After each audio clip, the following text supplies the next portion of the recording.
Yo le digo que el compañero auxiliar va a pasar lista, va a tomar en consideración la asistencia, ahora sí. Y también les voy a informar que a todo el mundo que entregó el trabajo se le otorgaron los 10 puntos. Por ahí me dicen que hay un grupito que no lograron llegar a nota. Por favor, comunicarse con Ricardo para que me pase el listado. Vamos a poner un trabajo para tratar de colaborarles que lleguen a zona. Por de pronto, antes de iniciar clase, espero que el análisis que pedí yo como trabajo me dé los frutos el día de hoy. Que tengan dudas al respecto del tema que vamos a ver y tratemos de agilizar un poco esto del conocimiento. También quiero comentarles que según me han informado, los exámenes finales están más o menos para el 10, por ahí 10, o sea, esos días de noviembre. Siento que nunca tuvimos mucho tiempo para estudiar, pero bueno, vamos a tratar de complementar lo que podamos en este periodo de tiempo para llenar el conocimiento debido. Hoy vamos a continuar con lo que es el proceso de oral, que está establecido en nuestro Código Procesal Civil y Mercantil. Si no tienen ninguna pregunta, voy a iniciar clase. ¿Pregunto? ¿Alguna duda? ¿No? ¿Dónde está?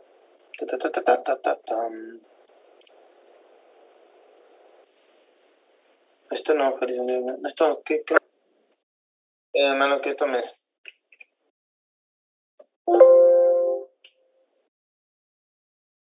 No sé por qué me empezó esto, pero bueno. Recording in progress. Entendido, vamos a ver, no guarda esto, no sé qué pasó.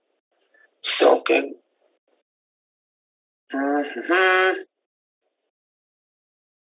Permítame.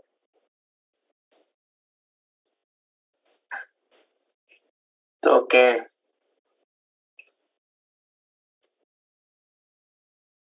Ahí estamos. Bueno, vamos a continuar entonces con la última clase.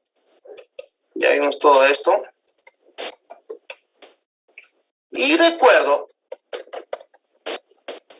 que estábamos viendo específicamente la contestación de la demanda, digamos acá por esta parte de lo que es la prueba. Recuerdo que lo leímos y nos quedaba hablar del artículo 207. Quiero que leamos el artículo 207 y algo importante para avanzar un poco, lo voy a explicar, es que en cuanto al artículo 207 nos regula un incidente específico para el proceso de oral establecido en el Código Procesal Civil y Mercantil. Este indica todos los incidentes que por su naturaleza no puedan o no deban resolverse previamente se decidirán en sentencia. En igual forma se resolverán las nulidades que se planteen. En todo caso, y aquí es importante, mire, en todo caso se oirá por 24 horas a la otra parte, salvo que el incidente o nulidad que se plantee deba resolverse inmediatamente. La prueba se recibirá en una de las audiencias que especifica el artículo 206. Es decir, como ustedes saben, el juicio oral se lleva a cabo en 3 audiencias, es lo que se espera. En ese orden, ¿sí? Disculpe usted la interrupción, solo una duda. Usted está compartiendo su pantalla, es que no se ve nada. No se ve. Ay, espérenme. Sí, por eso. Gracias. De nada. Vamos a ver qué está pasando acá. Tan. Sí. Aquí es la cosa. Compartir pantalla. Pues que aquí se comparte sonido. Esto y compartir. ¿Ahora sí lo están viendo? Ahora sí, licenciado. Ya, licenciado. Bueno, entonces aquí estoy, miren pues. Si fuera tan fino esta cosa, ahí está.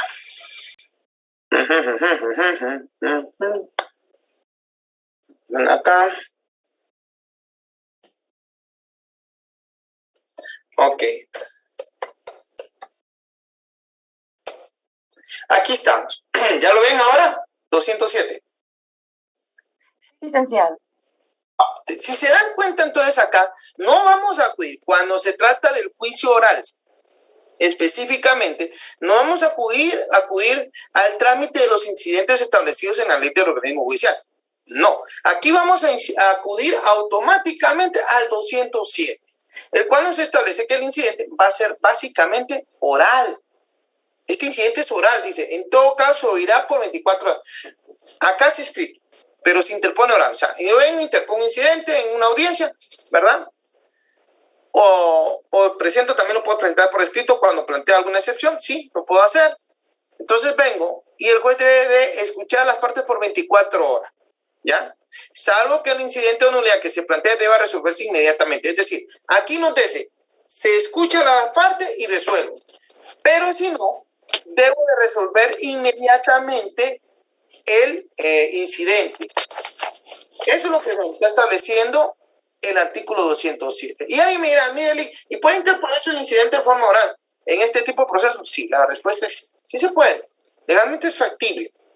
Que en la práctica no se lleve es otra historia. Porque recordemos que tenemos que ver cuál es la estrategia del caso que lleva cada una de las partes. Ay, mira, hay estrategia de caso en lo civil y también hay estrategia del caso en lo civil. No solamente en lo penal, sino también en lo civil. Hay una estrategia que cada abogado va a plantear para decir, bueno, vamos a plantear esto, o si me plantean aquí, yo voy a responder a eso. Uno ya sabe cuando va a estar conociendo el caso, cuando uno ha visto de qué se trata. Entonces, a veces interponen incidentes y lo hacen de forma escrita. Y la parte dice, bueno, yo voy a resolver por 24 horas, tengo para resolver o plantear mi pronunciamiento de forma escrita, aunque lo pueda hacer de forma oral, ¿ya? La prueba se recibirá en una de las audiencias que especifica el artículo 206, que es la que regula las audiencias para la prueba. Eso es el incidente en el juicio oral. ¿Alguna duda al respecto, compañeros?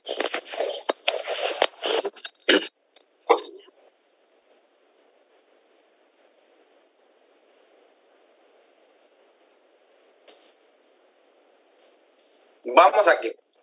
Excepciones.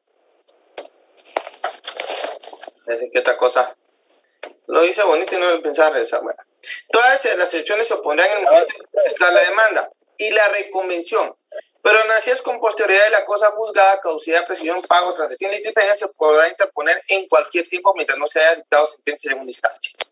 Fíjense, el juez debe resolver en la primera audiencia las excepciones previas que pudiera, de acuerdo con lo establecido en el artículo 120. Una excepción previa. Señor juez, interpongo la excepción previa de demanda defectuosa por tal y tal y tal razonamiento. Ahí han interpuso de forma oral. Tan sencillo como eso. ¿Y qué hace entonces la contraparte? Bueno, tengo 24 horas para contestarla, ¿verdad? Lo puedo hacer de forma escrita. También puedo venir a resolverla de forma inmediata. ¿Ya? Eso es lo que tienen que ver ustedes. Acá es un ejemplo. Las excepciones previas. Es un incidente. ¿Y cómo se resuelve? Por este trámite 207.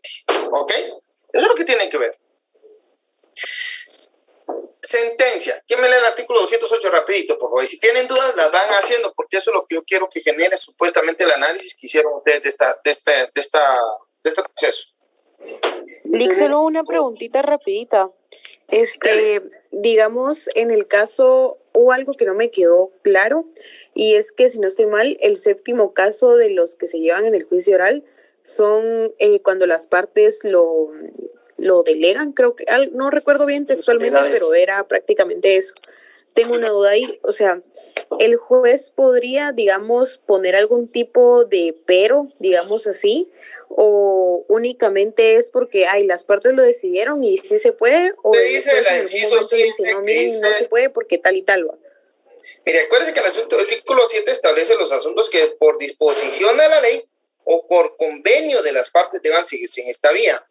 Muchas veces, en lo mercantil, sobre todo con ciertos contratos, les establecen las partes que no se va a realizar el trámite de alguna nulidad, de alguna situación que se pueda dar en el contrato o que venga a raíz de, por la vía sumaria, que esa es la sería apropiada. No, sino que establecen la vía oral, con el fin de que hacer más ágil todo el proceso.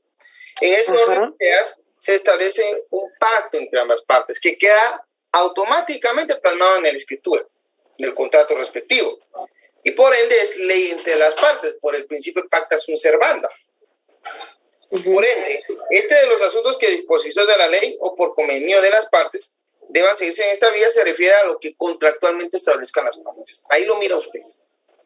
¿Ya? Ok, o sea, digamos, en este caso las partes tuvieron que haber puesto en el contrato que, digamos, cualquier cuestión se tramite por la vía del juicio oral. O sea, sí tendría que haber una, digamos, tiene que una haber cláusula en el contrato. Una cláusula tiene que estar establecida en el contrato para que cualquier situación que pueda deducirse del contrato se resuelva por la vía del juicio oral.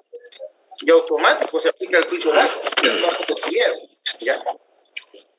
Eso es lo que usted está preguntando. Automáticamente, y el juez no puede decir no, porque las partes se están sometiendo voluntariamente el conocimiento de su caso al juicio oral. Previo. Entonces yo no podría irme a la vía de su maestro y no dice, mire, señor juez, no es competente o no es la vía respectiva porque en el contrato se pactó tal cosa. Y el contrato es ley entre las partes. En principio, okay. se aplica acá. ¿Ok?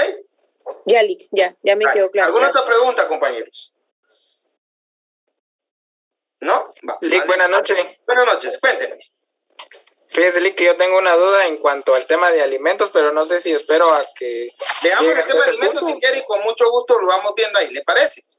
Muy bien, gracias. Sentencia, ¿quién me puede leer la sentencia? Artículo 208, sentencia.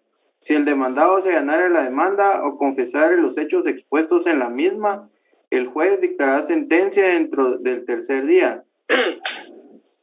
Cuando el demandado no comparezca a la primera audiencia sin causa justificada, el juez fallará siempre que se hubiere recibido la prueba ofrecida por el actor. Dentro de 5 días a partir de la última audiencia, el juez dictará sentencia. Fíjense qué interesante, porque la sentencia dice, bueno, si el demandado se allanare a la demanda o confesare los hechos expuestos en la misma, acepto la presención de la parte contraria. El juez dictará sentencia dentro de 3 días. Al contestar la demanda, el demandado dice, no, señores, miren, estamos en alimentos, por ejemplo, la señora quiere 1,000, le doy los 1,000, no se preocupe, se emite sentencia. Cuando el demandado no comparezca a la primera audiencia sin causa justificada, el juez fallará siempre que se hubieran recibido la prueba ofrecida por el actor. Fíjense qué interesante. Sin prueba no se puede dictar la sentencia. Ojo, alguien mire, ¿y qué pasa en aquellos casos en que no hay prueba? Bueno, también va a haber una sentencia, pero como no hubo prueba, pues por lo regular es sin lugar. Casos, por ejemplo, alguien viene y presenta, ofrece prueba y no llega a la audiencia, se ha dado. Pero encima la parte demandada tampoco llegó a audiencia. Ninguno de los dos presenta excusa. El juez no puede venir legalmente a decir, señores, yo voy a emitir la sentencia en base a la prueba porque nunca se recibió. No hay prueba. Si no se probó, pues bueno, por principio de inocencia que también se aplica, pues automáticamente se debe declarar sin lugar porque no se probó la pretensión. ¿Ok? Entonces, aquí tenemos que ver esto. Ahora, si en dado caso el demandado no llegó a la audiencia y el demandante lo solicita, se dicta sentencia. Aunque no lo solicite, se dicta sentencia. Siempre y cuando él sí presentó sus medios de prueba en la audiencia respectiva. Aquí están las pruebas, señor juez, se va a una audiencia y todo se va a ir tranquilo. Se emite la sentencia, ahí sí condenatoria. O declarando el derecho del demandado. ¿Ok? La apelación. Vean qué interesante. Acá la apelación también es propia. No se aplica la del artículo 606. Se aplica la del artículo 209. Léanmelo, por favor. Artículo 209, apelación. En este tipo de procesos solo será apelable la sentencia. El juez o tribunal superior, al recibir los autos, señalará día para la vista. Artículo 209, apelación. Ya. Perdón, compañerito. Bueno, miren pues. Des en cuenta. Lo primero que deben tomar en cuenta ustedes en el 209 es, ¿puedo apelar la nulidad? No. Aquí en oral, no. No cabe la apelación de nulidad. En otros procesos cabe la nulidad y viene la apelación, por ser un incidente. Pero acá no. Aquí no hay apelación de ese tipo. Acá lo único que pueden apelar ustedes es la sentencia. ¿Ya? Y el proceso está claro ahí. Este tipo de proceso solo será apelado a la sentencia. El juez o tribunal superior, al recibir los autos, es decir, el de primera instancia recibe, o el de segunda instancia en caso de la sala, recibe el trámite, el expediente en sí, señalar la audiencia para la vista, es decir, para que las partes presenten sus alegatos, que se verificará dentro de los 8 días siguientes. Ojo con esto. No tienen que cumplirse los 8 días cabales. Ojo con esto. Si los señores indican, miren, lo llevaremos a cabo al 6º día, no hay problema. La ley está estableciendo dentro de, no dice que se debe verificar no, dentro de, puede ser el primero, segundo, tercer, cuarto, quinto, sexto, dentro de esos días se puede llevar a cabo la audiencia de apelación. Verificada esta, si no hubieran ordenado diligencias para mejor proveerse, dictará sentencia dentro de los 3 días siguientes. Y señores, es en síntesis el trámite del juicio oral.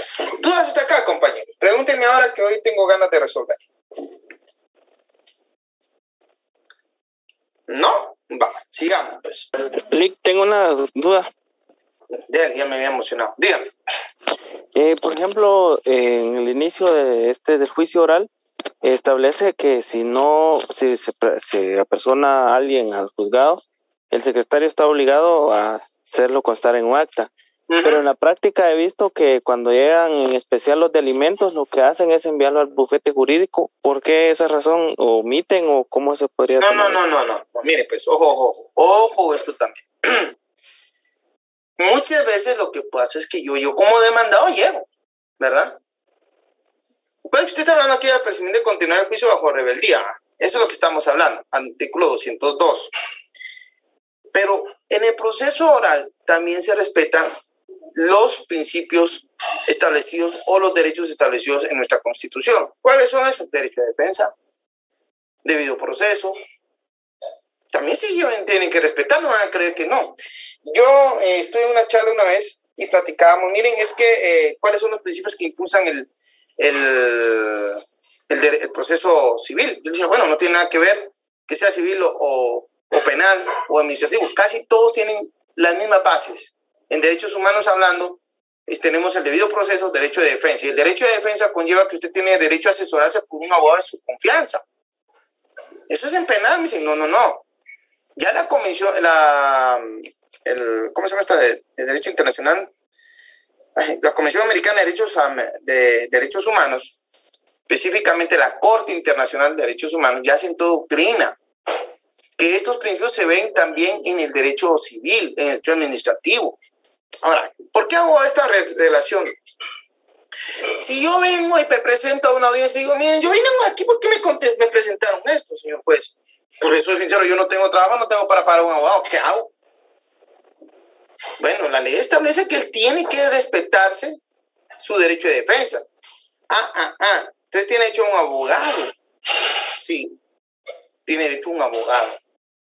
Entonces, en muchos casos, lo que se hace es que se le dice, mire, hágase asesorar por un abogado. Yo no tengo dinero, señor juez. Bueno, mándese un bufete, hay instituciones que le van a la asesoría, porque lo que se busca es ¿qué cosa? Respetar el debido proceso y el derecho de defensa. ¿Por qué? Porque si usted no respeta estos derechos, automáticamente, cualquier abogado lo sabe, usted está violentando derechos humanos del demandado. Y por ende el proceso está viciado. Y por ende no va a poder tener efectos jurídicos. Qué interesante, porque entonces automáticamente es una forma en que muchos se la hacen pasar y se emiten y atrasan el proceso. Sí, algunos sí, no digo que no. No todos. Hay gente que sí, de verdad. Pues hoy en día, si ustedes ven, déjenme comentarles, yo estoy 2 niveles abajo de alimentos. Hoy en día es un juzgado pluripersonal de alimentos, por el tema que usted me decía. Hoy en día hay un juzgado pluripersonal, son 5 jueces y todos están llevando audiencias de alimentos todos los días. Solo a eso se dedican. Es increíble, pero pónganse a pensar que hay hombres hoy en día que no tienen trabajo. La situación no está tan buena, no van a creer. Entonces, ¿qué sucede? Llega el hombre, mire, yo no tengo trabajo. No puedo pagar un abogado y me cayó esto, pero yo vengo al presente, pero yo no sé qué hacer. ¿Qué tiene que hacer el juez o jueza? Bueno, respetar sus derechos. Es por eso que se da la situación que usted está indicando, compañero. No sé si logré resolver su pregunta. Sí, gracias, Ali. ¿Alguna otra pregunta, compañeros? Ok. Continuamos con la continuación, me dijo un amigo. Vic, buenas noches. Una pregunta. Dígame. En el artículo 208 dice que si el demandado se allanara a la demanda o confesara los hechos, el juez dictará sentencia dentro del tercer día. Y si el allanamiento es parcial, ¿qué pasaría? Igual se dicta la sentencia. Y sí afecta la sentencia, pero acuérdese que el proceso va a continuar en cuanto a los hechos controvertidos. ¿Y por qué indico esto? Porque entonces usted aplica las disposiciones del juicio oral.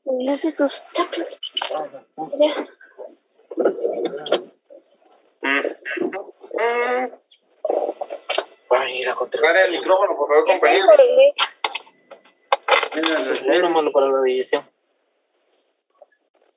¿Ya? Va.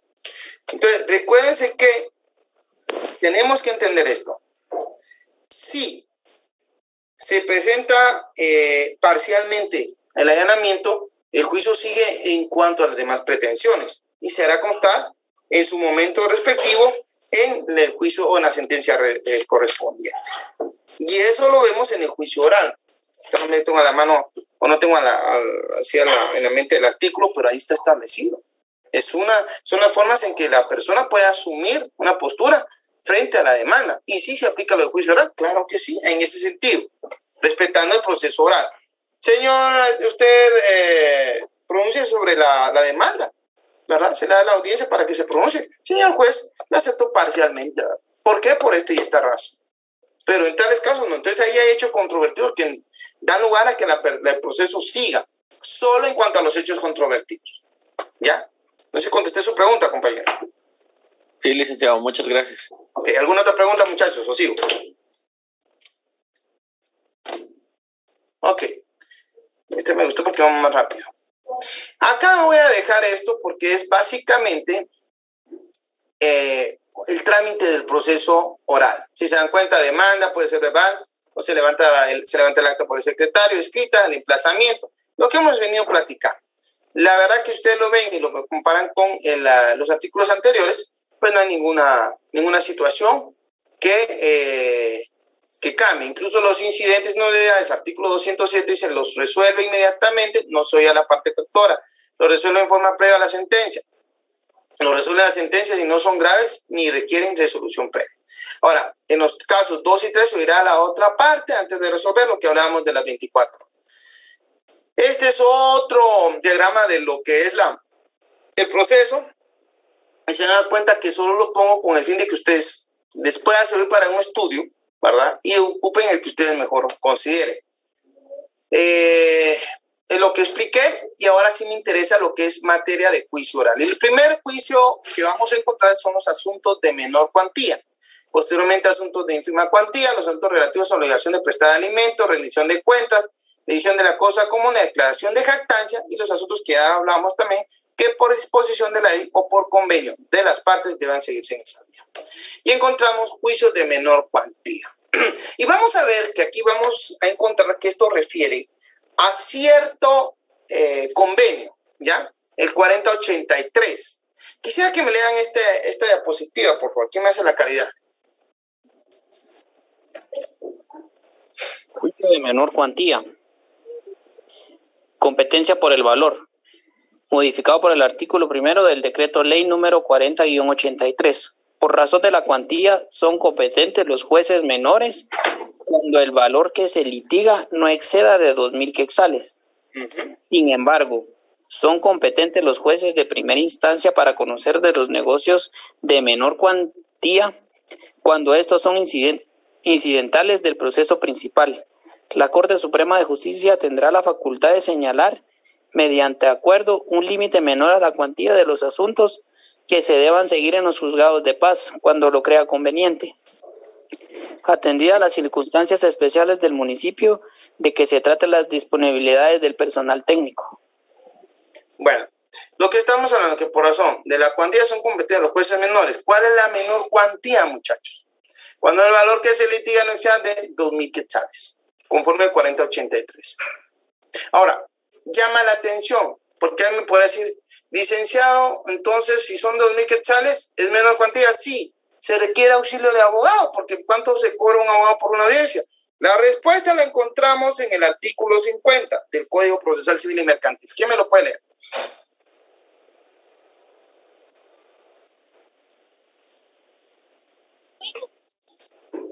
Asistencia técnica. Las partes deberán comparecer auxiliadas por abogado colegiado. No será necesario el auxilio de abogado en los asuntos de ínfima cuantía. Y cuando en la población donde tenga su asiento el tribunal estén radicados menos de 4 abogados hábiles. Los escritos que no lleven la firma y sello del abogado director, así como los timbres forenses, serán rechazados de plano. Ojo con eso.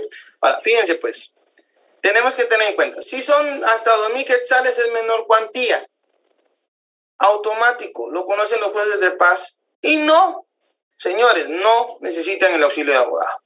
¿Y por qué no? Bueno, en la práctica lo que se hace básicamente es conciliar. Conciliar, me van a decir ustedes, sí, pero es que establece el juicio oral, sí, pero la primera fase del juicio oral es conciliación. Muchas veces se trata de daños. Va alguien en la calle y ¡pam!, le pega a otro carro, costó 600, 800 quetzales el arreglo del vehículo, demandan a la persona ante el juez de paz, y el juez de paz llama a la persona, ustedes concilien pues, si quieren gastar un abogado, órale, pero ¿cuánto se van a gastar ustedes en un abogado por una audiencia? Por 800 quetzales. Es como que no trae mucha cuenta. Aún así hay gente que sí lleva abogados, no digo que no. Pero acá lo que hace el juez es aplicar automáticamente la conciliación. Y por lo regular se logra. Es difícil que no.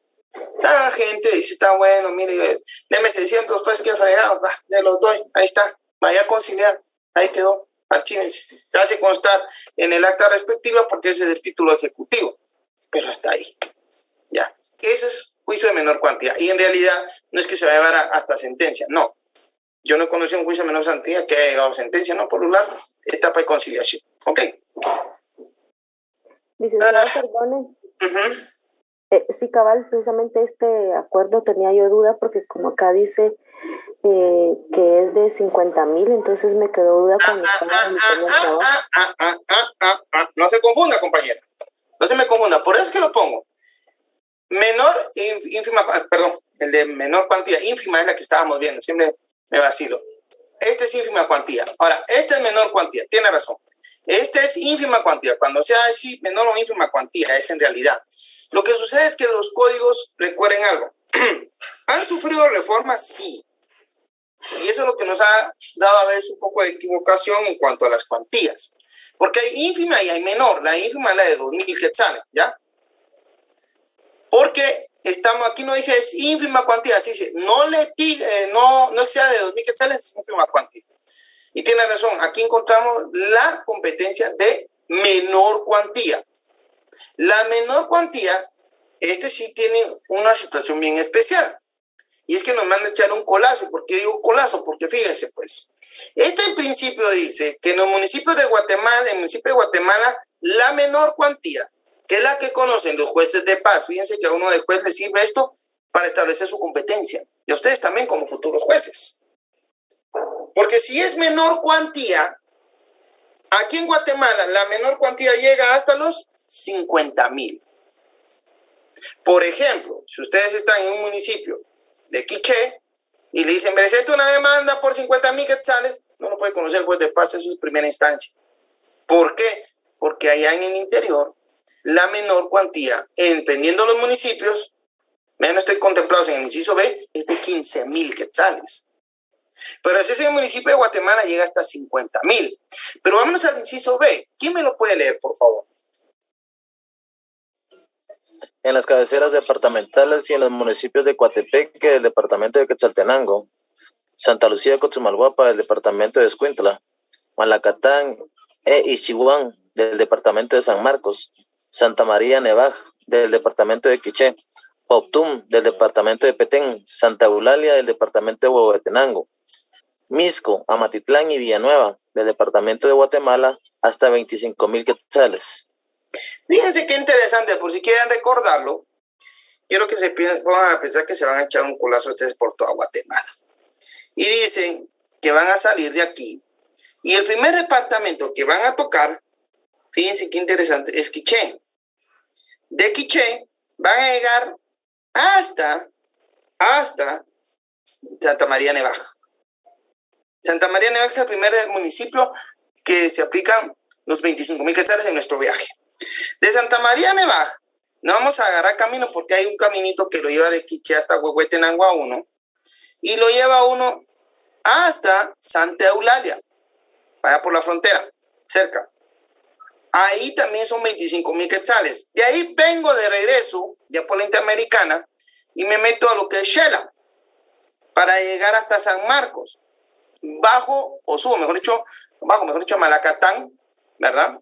Paso por Chihuahua, paso por Malacatán, y bajo a la costa. En la costa ya paso por lo que es Santa Lucía, Cotzumalguapa, ¿verdad? Del departamento de Escuintla, agarro para la capital, paso por Amatitlán, paso por Villanueva, y como no me quedé ahí, agarro para Petén, quiero echar mi culazo a Petén, y llego hasta Poptum, Petén. Y hasta allá, esos son los municipios que aplican los 25,000 quetzales. Pero también todas las cabeceras municipales, porque dicen las cabeceras del departamento. Quiché, cabecera, Santa Cruz del Quiché. Escuintla, cabecera, Escuintla. Van a tener que estudiar un poco de geografía. En todas las cabeceras, 25,000. Y en estos municipios, 25,000. En todos los demás que usted conoce, que integran la República de Guatemala, la competencia por razón de la menor cuantía es de 15,000. Y en verdad, esta competencia también se establece que son los jueces menores, es decir, los jueces de paz, los que van a conocer estos casos. ¿Dudas hasta acá con esta competencia? Sí, buenas noches. Yo tengo una pregunta. Dígame. En ese acuerdo dice que los demás artículos del acuerdo 2-2006 quedan vigentes. Y en Sí, dígame. Perdón, y en ese 2-2006 indica en el artículo 2 que los de ínfima cuantía son hasta 10,000 quetzales. Eso sí me causa duda a mí. Pero fíjese que hubo una modificación y sí son hasta los 2,000. Ya no son 1,000, eso fue después, son 2,000 quetzales. ¿Ya? Estuvimos analizando, no, son 2,000 quetzales, increíble, pero sí. Y esa modificación es el acuerdo 4083 que usted menciona en la diapositiva, perdón. Yo creo que sí, pero ese fue, si no me decía aquí, como de valor modificado por el artículo primero del decreto ley número 40, acción decreto. Sí. Es que lo estaba buscando en internet, pero no lo encuentro, la verdad. Fíjese que aquí hay algo, mira, vamos a ver. En relación al valor de la cuantía existen dos clases de procesos que te tramitan en vía oral, pero que son competencias del juzgado de paz civil en la capital y de los juzgados de paz en los departamentos. El acuerdo 2-2006 de la Corte Suprema de Justicia actualmente regula que en el municipio de Guatemala los jueces de paz de Ramos y los jueces de paz de los demás municipios de la República conocerán por el proceso que señala el artículo 211 del Código Procesal Civil Mercantil los asuntos de ínfima cuantía que no sean de 10,000 quetzales. Fíjese que tiene razón, ese fue un error que cometí yo. Me acuso de haber cometido el error. Y ahorita cometí el lapsus. Pero bueno, es 10,000 quetzales. Esa es ínfima. En los casos de ínfima cuantía, el Código Procesal Civil Mercantil dispone que la demanda, la contestación, así como las demás diligencias se hagan de palabra, dejando constancia de ello en un libro que se dará para el efecto, así como de la resolución que se dicte en el acto. Contra resolución que se dicte en estos procesos no cabe la apelación y tampoco es necesario el auxilio de abogado. No se grabará a las partes con gastos, costas y ni honorarios de ninguna clase. Entonces, sí tiene razón usted, estoy equivocándose, el 2006, tengo que arreglar esa diapositiva. La ínfima es de 10,000 quetzales, la menor es de 15,000. Ahora ya cambió, tiene usted toda la razón del mundo. Algo que también quiero señalar aquí es que en las sentencias de ínfima cuantía no cabe apelación. Aquí ya no cabe apelación, ¿ok? Y eso lo encuentran ustedes en el Código Procesal Civil. No van a creer que me estoy sacando de la mano, muchachos. No. Ay, qué calor. Ahorita les digo dónde. Ínfima cuantía está en el artículo 211. Si lo quieren leer, ¿verdad? Se dan cuenta que aquí lo está establecido. Pónganmelo aquí, por favor. En el primer párrafo, 211.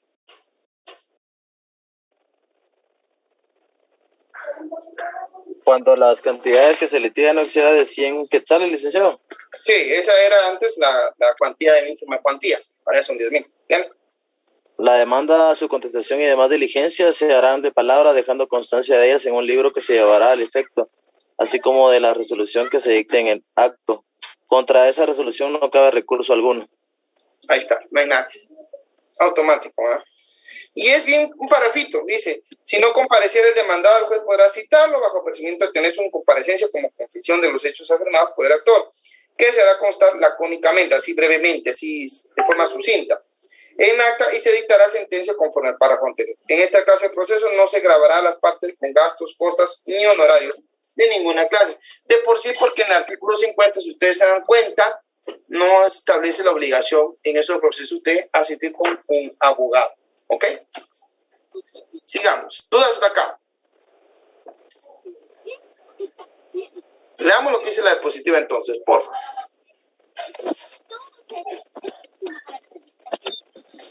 En relación al valor o a la cuantía, existen dos clases de procesos que se tramitan en la vía oral. En los juzgados de paz civil, aproximadamente en el año de 1964 se habilitó un libro para esta clase de procesos, pero actualmente los mismos no tienen movimiento, ya que las partes hacen sus solicitudes en forma escrita. Con esto se ha desvirtuado la finalidad del juicio de ínfima cuantía, el cual debe desarrollarse de manera simple, en donde el juez cita a las partes. Si el demandado comparece, se levanta un acta en el libro correspondiente, en el cual se asientan las resoluciones que en la misma audiencia dicte el juez. Si el demandado no comparece, el juez hace constar lacónicamente los hechos afirmados por el actor y señala audiencia especial para que comparezca el demandado, bajo apercibimiento de tener su incomparecencia como confesión de los hechos sostenidos por el actor, y el juez dicta sentencia. Si se dan cuenta, es lo que se busca, pero repito, en realidad ya en la práctica se aplica más lo que es la conciliación. No llegan nunca a cada sentencia porque pues no vale la pena. En regular, no. Hoy en día que se trata de 1000 quetzales, dirá alguien, mire, vale la pena y todo, sí, pero no se ve mucho. En la práctica se ve poco. Básicamente sí en la conciliación. Sigamos.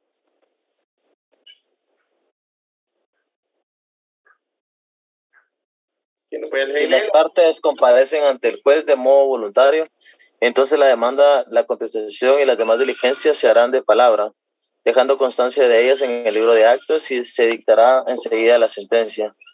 En esta clase de procesos el arraigo no opera, pero si el obligado se ausenta del país sin constituir en el juicio un representante legal, el tribunal le nombrará un defensor judicial, quien por Ministerio de la Ley tendrá todas las facultades necesarias para la prosecución y fenecimiento del juicio. Todas las demás medidas precautorias que permiten el código, si pueden hacerse efectivas. Ok. Antes que se me olviden, compañeros, le pedí a mi auxiliar que pasara un formulario para la asistencia. Espero que se les esté pasando. Revisen, por favor, porque yo sí voy a tomar en cuenta la asistencia. En eso quedamos, ¿ok? Sigamos entonces.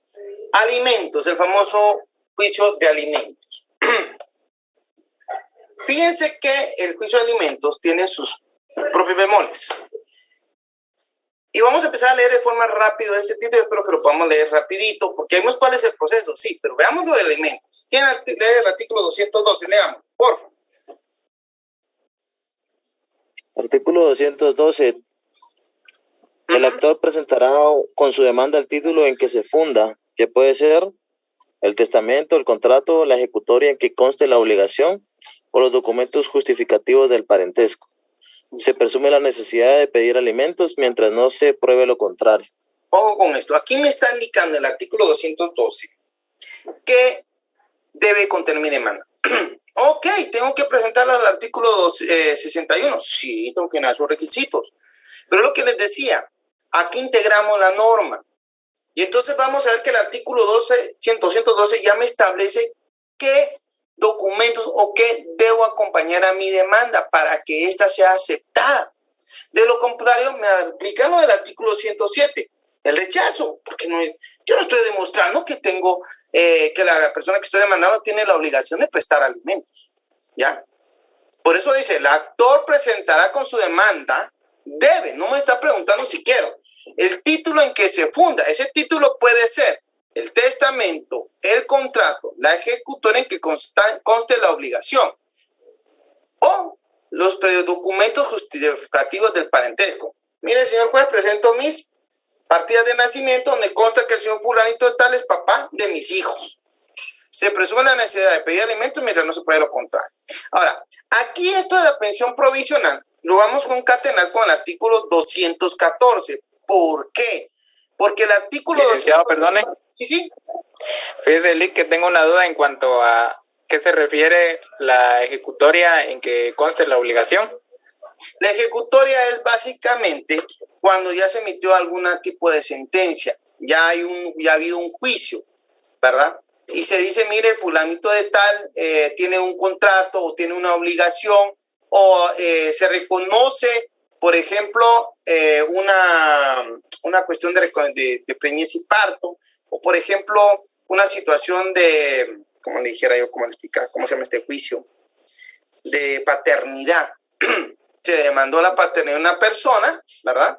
Y esa persona... ¿Filial paterno? ¿Perdón? ¿No le escuché? ¿Filial paterno no? Filial, cabalmente. Entonces usted demanda a una persona y ahí se emite una sentencia. Tiene que haber sentencia. Y dicen que si es papá, usted puede ver, aquí está la ejecutoria. Después tal dijo que él sí es papá. Por ende tiene obligación con mi hijo. A eso se refiere. Por testamento. Bueno, en un testamento se reconoce a una persona como hijo. Por dar un ejemplo. Sí, pero ya no está el demandado, el principal. Sí, pero tendríamos que ver quiénes tendrían que prestarse alimentos conforme a la ley. Aquí nos vamos al Código Civil. Ascendentes, descendentes y en la línea colateral los hermanos. Está el abuelo, bueno, ahí está demostrado que él sí reconoció que era su hijo y mira, abuelo, pues démosle pues. ¿Verdad? O sea, aquí es lo que se trata de demostrar que la persona sí le asiste la obligación de prestar alimentos. Para eso sirve ese título y es importante porque es prueba madre, prueba principal. ¿Ok? Ahora, el 213, como les estaba platicando, no sé si contesté su pregunta, mi amigo. Sí, Lick, ¿y algún ejemplo en específico en cuanto al contrato? Mire, el contrato puede ser, por ejemplo, es que en contrato no se me viene algo, tal vez alguien que esté obligado porque se comprometió a cuidar a una determinada persona, darle alimentos y resulta que no le ha dado, no le ha prestado. Es posible que surja de una tutela, por ejemplo, podría ser, ¿verdad? Pero en la práctica yo no he visto, le mentiría. Básicamente se ve con testamentos, se ve, por ejemplo, con lo normal, ¿verdad? Que son las partidas de nacimiento. Contrato por ahí, contrato de tutela por ahí, porque está llevando a cabo la guarda de los bienes y él organiza o administra estos bienes, y pues tiene la obligación de él y no lo está llevando a cabo, no está cumpliendo con la obligación, entonces ahí tal vez se podría demandar, pero habría que ver qué es lo que procede en cada caso. Yo en la práctica no he visto, pero lo que busca la ley es garantizar que en un momento dado una persona tiene el derecho de recibir alimentos, se cumpla con esa obligación, ¿ok? No sé si contesté su pregunta, mi amigo.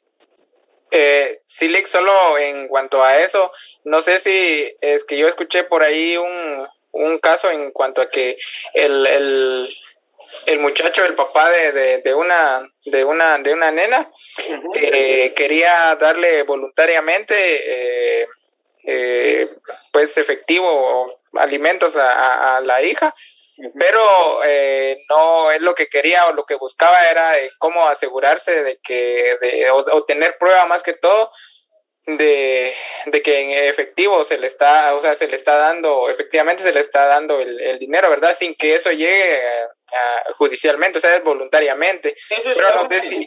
Pero no sé si él solicitaba un contrato, entonces en donde él da el contrato sería un convenio. Ah, exacto. El convenio puede ser no sé si sería eso. Puede ser, claro que sí, porque él automáticamente se obligó, ¿verdad? Para pasar una determinada pensión. Sí, porque acuérdese que ahí en el juicio ejecutivo usted va a ver que los convenios son de título ejecutivo, vía de apremio, ¿verdad? Entonces usted tiene que ver, dependiendo con quién lo haya realizado, es un convenio, no contrato per se, pero sí es un convenio establecido en una escritura pública. El contrato es, yo no veo tanto como contrato, similar, pero es diferente ya en la práctica tribunalicia, ¿ya? Porque en contrato hay obligaciones que nacen de ambas partes. Acá, no. Acá solo surge de una parte. Es un convenio que surge entre dos partes, en que una estaba obligada, la otra pues, era la beneficiada. Y pues bueno, se hizo constar por escrito para hacer ver la obligación que tenía esta persona. no es per se un contrato, no lo veo como tal. Pero yo les soy sincero, había que ver lo que dice todo lo relativo a la doctrina de derechos y obligaciones, que es otro mundo. ¿Para qué les voy a mentir? No he ahondado tanto. En términos generales, sí se puede dar, sí, los convenios, por ejemplo, realizados ante juez de paz, sí son título ejecutivo y sí se presentan seguido. Pero son convenios, no es per se un contrato, porque yo como juez no puedo autorizar un contrato. Sí puedo autorizar un convenio donde está establecida la voluntad de ambas partes, una de recibir, la otra de dar, y estuvieron de acuerdo en una determinada cantidad. Ahí hubo un convenio, una conciliación, si lo quiere ver ahí, y llegaron a un acuerdo de voluntad. Contrato per se, porque acuérdense que siempre en un contrato, por ejemplo, una compraventa, hay una obligación y una contraobligación. En este convenio, no. Ya. Por eso le digo, habría que verlo, analizarlo más profundo. Pero si el convenio sería, o sea, ante un notario, así como de una forma muy... Siempre sigue siendo un convenio. Es que contrato, mire, por ejemplo, vámonos a la compraventa. Yo compro, yo le doy el dinero, usted me da el objeto. A la renta, yo le doy el dinero y usted me permite dormir en un determinado lugar. Vamos a ver, algún otro contrato que se les ocurra. Tarjeta de crédito, fianza. La fianza siempre hay yo me hago acreedor o digo, por ejemplo, que voy a garantizar el pago, ¿verdad? Y ahí tal vez podría decirse, pues nunca se me ocurrió similar a esto. Estoy tratando de hacer un símil, porque ahí pues el fiador dice, acepto ser el fiador, pero me estoy obligando ante un tercero. Y ese tercero no tiene obligación más que simplemente de exigirle al fiador que cumpla con una obligación. Tal vez visto así puede ser un contrato. Como le digo, no he profundizado tanto en esa línea del conocimiento del derecho, pero ya me llamó la atención el análisis. Tiene usted razón, puede ser visto de esa manera. ¿Por qué no? ¿Sí?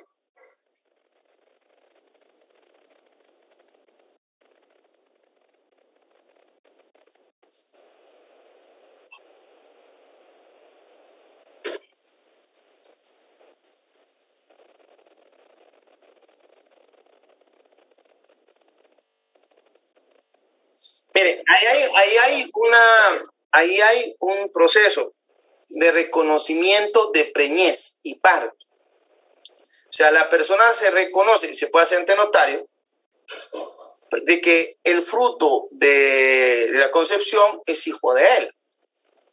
Y por ende puede pedirse en esa escritura, que si es una escritura también, que se inscriba en el Registro Nacional de las Personas como su hijo.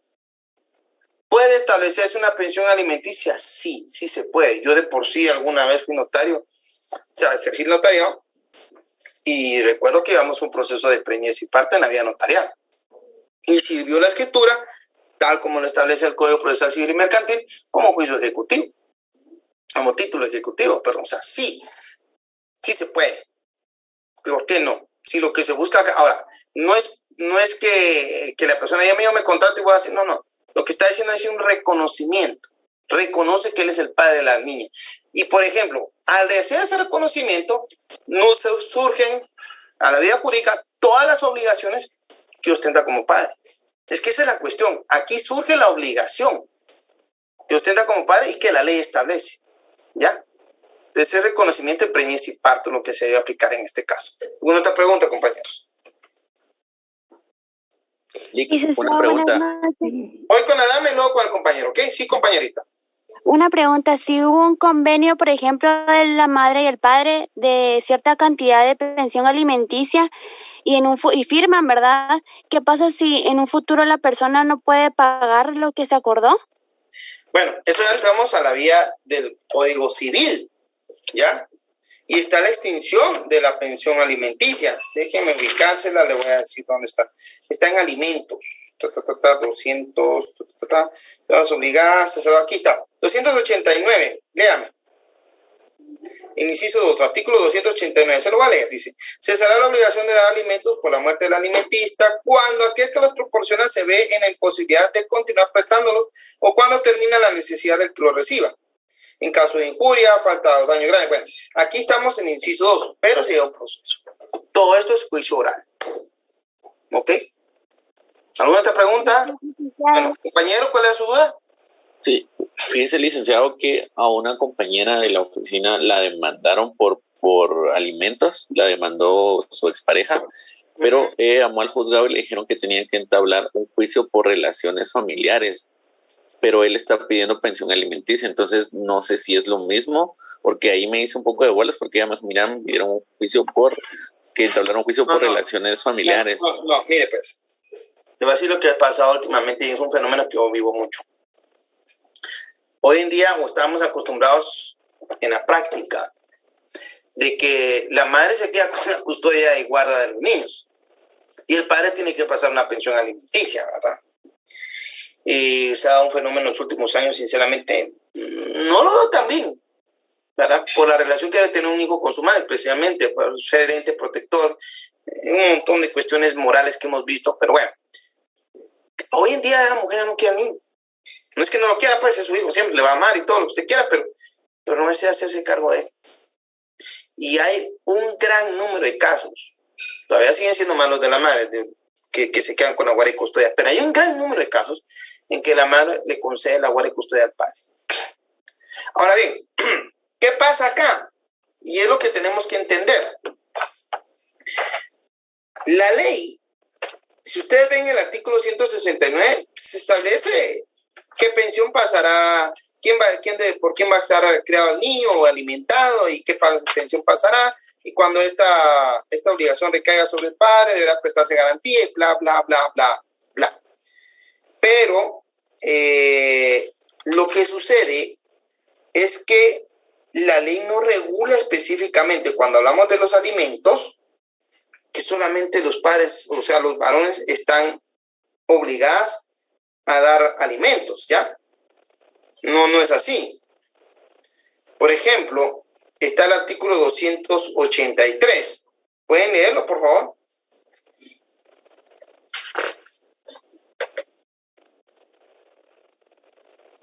Del Código Civil. Artículo 283. Están obligados recíprocamente a darse alimentos a los cónyuges, los ascendentes, descendientes y hermanos, cuando el padre, por sus circunstancias personales y pecuniarias, no estuviera en posibilidad de proporcionar alimentos a sus hijos y la madre tampoco pudiera hacerlo. Tal obligación corresponde a los abuelos paternos de los alimentistas por todo el tiempo que dure la imposibilidad del padre de esto.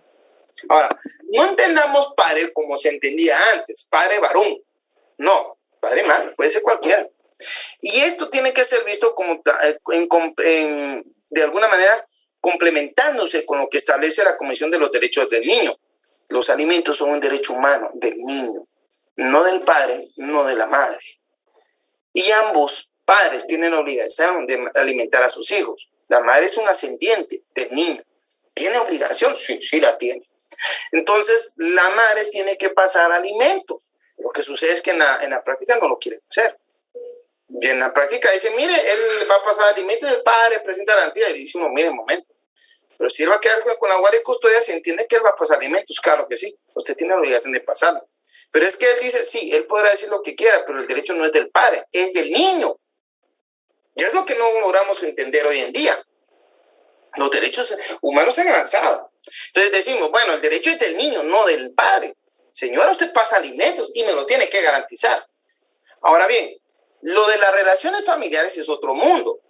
El artículo 9 de la Convención de los Derechos del Niño establece que todo padre, entiende padre-madre, no solamente el hombre, todo padre que esté separado de sus hijos, tiene el derecho el niño en estos casos de relacionarse con ellos de forma regular. Es decir, el niño no puede ser usado como regularmente se utiliza en la práctica, o sea, lo que se da en la vida común, de que el niño es utilizado como moneda de cambio. Si no me das alimentos, no te dejo ver al niño. Entonces, el niño no está peleando eso. El niño tiene derecho a relacionarse con su madre.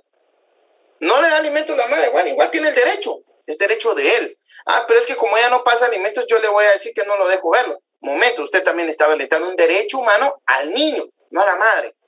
En nuestro ordenamiento jurídico, si lo buscan, se dan cuenta que antes sí estaba establecido que era el padre el que tenía el derecho. Y se los voy a decir dónde está. Efectos, ¿dónde está? Separados. Además, el estudio vamos a ver.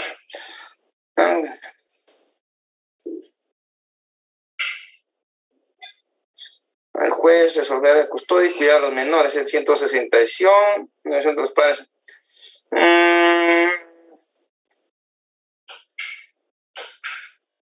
Aquí está, 167. Cualesquiera que sean las estipulaciones del convenio de la decisión judicial, el padre y la madre quedan sujetos, en todo caso, a las obligaciones que tienen para con sus hijos y conservan el derecho de relacionarse con ellos y la obligación de vigilar su educación. Eso es el derecho que supuestamente le otorgaba nuestro ordenamiento jurídico al padre o la madre. Pero ahora la Convención de Derechos del Niño, artículo 9, dijo, no, aguántenme el aire. No es un derecho de los padres y la madre, es un derecho del niño. Y fue más allá, dijo, el derecho de relacionarse a su familia no se establece nada más con el padre, no se va a regular o se va a creer que solo es el derecho que tiene el padre de llegar a verlo un ratito. No, también tiene derecho a relacionarse con el tío, con el abuelo, con el primo, del lado paterno. Entonces, usted quiere venir y le dice, mire, ella no puede ver a mi hijo, bueno, entrarle una demanda de relaciones familiares. Eso es muy distinto. Y si ella vino y él la demandó porque ella no le pasa pensión alimenticia al niño, pues bueno, habría que ver qué tan actualizado está el juez. Porque hoy en día, les estoy sincero, están actualizándose muchos jueces. Todavía no he entendido que los derechos del niño no se van a observar solamente en medidas de protección. No, también se ámbitos en que se ven afectados los derechos de cualquier menor. Y aquí entran intereses o derechos como el interés superior del niño, derecho de opinión, el niño tiene derecho a opinar, en fin. Entonces, en este ámbito de ideas es que creo que se está dando la situación con su compañía de trabajo. ¿Alguna otra pregunta? Licenciado, buenas noches. Buenas noches. Yo Perdone. Espérame. ¿Sí? Fíjese que yo estaba viendo un caso de una unión de hecho donde esta persona empezó la unión de hecho desde que tenía 17 años y ya llevaba 20 años con la persona. Pero esta persona utilizaba armas y todo y hubo una violencia intrafamiliar. Entonces tiene medidas, pero él se desatendió de los niños de no pasar pensión alimenticia y les dice que cuando se mueran no les va a dejar ningún bien. ¿Qué se hace en este caso? Pueden mandarlo por alimentos, tienen derecho. Ahora los bienes de él, perdónenme, pero eso ya es algo muy personal. Si él quiere les deja, si no. Pero ahorita si son menores de edad, sí pueden reclamarle alimentos. Sí podrían reclamarle alimentos. La cuestión es de que él quiere ver a los niños a pesar de que tuvo violencia con los menores de edad. Pues bueno, entonces, pues en este caso, si él quiere verlo, automáticamente, mire, una cosa no va agarrado de la otra. Ojo con esto. Yo tengo obligación de pasar alimentos. Soy una desgracia como padre, sí, pero tengo la obligación. Yo quiero dar a mis hijos, momento. Ahí hay una situación excepcional. Y si se hace y se demuestra en un proceso de relaciones familiares, así, señor, usted tiene obligación de pasar alimentos, pero no le concedemos el derecho a verlo. Y si no, lo va a ver ciertas horas, pero supervisado. ¿Ya? O sea, el juicio que se daría era por pensión alimenticia o por relaciones familiares. Serían los dos. Sí, mire, pues, alimentos de parte de ella hacia él. ¿Lo puede mandar alimentos? Sí. ¿Él puede demandar por relaciones familiares? Sí. Pero ella puede en una demanda, si es que él algún día lo hace, porque lo más posible es que él ni siquiera piense hacerlo. Muchos no se toman esa molestia. Entonces venga y diga, mire, en relaciones familiares que yo demando a la señora porque quiero a mis hijos, ella viene y presenta la excepción y dice, mire, señor juez, lo que pasó es que él fue violento, aquí hay medidas, aquí por lo tanto es que no estoy de acuerdo con que se le vea. Y si no, que se le vea de forma supervisada. Entonces ya se establecen días de visita para que mida a los niños, supervisados por un psicólogo de parte del organismo judicial o de determinadas situaciones, y automáticamente pues los niños van a ser tratados. No crean que es nada más de lanzar a un niño. Hoy en día se ven mucho los derechos de niños. Pero he contestado su pregunta, compañero. Lo que pasa es que este niño no quieren volverlo a ver porque sufrió violencia hasta con arma de fuego. Tiene que entender usted, al niño no se le va a obligar, él tiene derecho a opinar. Si el señor en un momento presenta la demanda de relaciones familiares, la señora tiene el derecho a contestar que no está de acuerdo en que los niños lo vean automáticamente porque él fue violento. Es más, el artículo 12 de la Convención de los Derechos del Niño regula el derecho de opinión del niño en todos los asuntos que se vean afectados. Automático. Cuando hay una entrevista, porque hay una entrevista de trabajadora social y todo, y también de psicólogo, se les pregunta a los niños con bonito modo, porque ellos tienen su modo especial de hacerlo, no van a creer que es tan directo, qué opinan de ver a sus padres. Y ellos dicen, no tengo ganas de verlo. Los niños son tratados psicológicamente por la violencia y no se permite la interacción, hasta que incluso el señor sea tratado y lleve a cabo una escuela de padres y un montón de cosas ahí. Sí se protegen en esa línea los derechos de... O sea, yo no veo por qué ella no va a presentar la demanda de... Ella tiene miedo de que la vaya a matar, porque ya la amenazó y todo, pero no la quiere presentar, y prácticamente los alimentos los está abasteciendo ella y sus abuelos maternos. Sí, miren, eso se da mucho en la práctica, pero el que mucho ladra, poco muerde, a la larga ella también tiene derechos a ponerle medidas, ¿verdad? Y ahí hace consta que cualquier cosa, pues ahí está. Claro, en la práctica, miren, entendamos algo. Cuando uno está en esas situaciones, se lo digo porque he tenido acceso a ver ese tipo de víctimas, y es muy acertada su alegato que dice, mire, es que no hay un policía que me proteja 24 horas, es cierto, no puede ser posible. Y a veces viven en lugares donde la policía ni siquiera está pensando en llegar. Entonces no pueden estar ahí. Y la señora tiene que salir, tiene que hacer sus relaciones sociales, entonces tienen mucho miedo. Eso es lo que suele pasar. O sea, el Estado tiene normas, sí. En lo legal, en el cuerpo normativo estamos muy bien. Yo no digo que no. El problema es que no tenemos los medios suficientes para practicar la protección respectiva. Espero haber contestado su pregunta. Última pregunta del compañero, por favor. Sí. ¿Compañero? Licenciado, buenas noches, perdone. No te da pena. En lo de a la hora de hacer una demanda de relaciones familiares, eso también lo puede hacer, por ejemplo, ¿será que, por ejemplo, si esta persona ya la demandaron por alimentos, pero en su trabajo él no tiene los medios suficientes, no le alcanza, pero a la vez no le dejan ver a sus hijos? ¿Él podría presentar esa demanda? Mire, entiendo esto una cosa. Una cosa es el derecho de alimentos y otra cosa es el derecho de familia, el derecho a relaciones familiares. Son dos derechos distintos. Por eso es que yo siempre digo, miren, entendamos los derechos humanos. ¿Dónde encuentra usted los derechos del niño? En la Convención y en la propia Ley Pina. Ahí encuentra usted los derechos. Y si un día ustedes quieren, con mucho gusto les explico todo eso y se van a dar cuenta que es otro nivel, es otro universo. Ahora bien, yo quiero, o me demandan a mí por alimentos, pero me dicen yo no tengo y se demostró que no tenía o estoy peleando eso, no quiere decir que por eso yo no tenga, o los niños no tengan derecho a relacionarse conmigo como padre. Entonces yo no puedo comprarles un helado, pero sí puedo jugar con ellos. Entonces yo soy un padre cariñoso, pero no tengo dinero. Pues son circunstancias que se dan en la vida, no todo el tiempo va a estar así. Aunque de por sí déjenme decirles que los jueces siempre imponen una pensión alimenticia.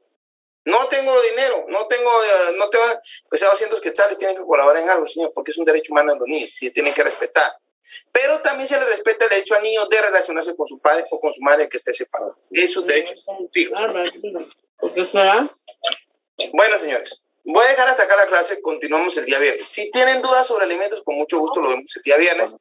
Espero poder terminar este tema el día viernes y conseguir con los demás. Feliz noche. Muchas gracias, licenciado. Feliz noche. Feliz noche, licenciado. Feliz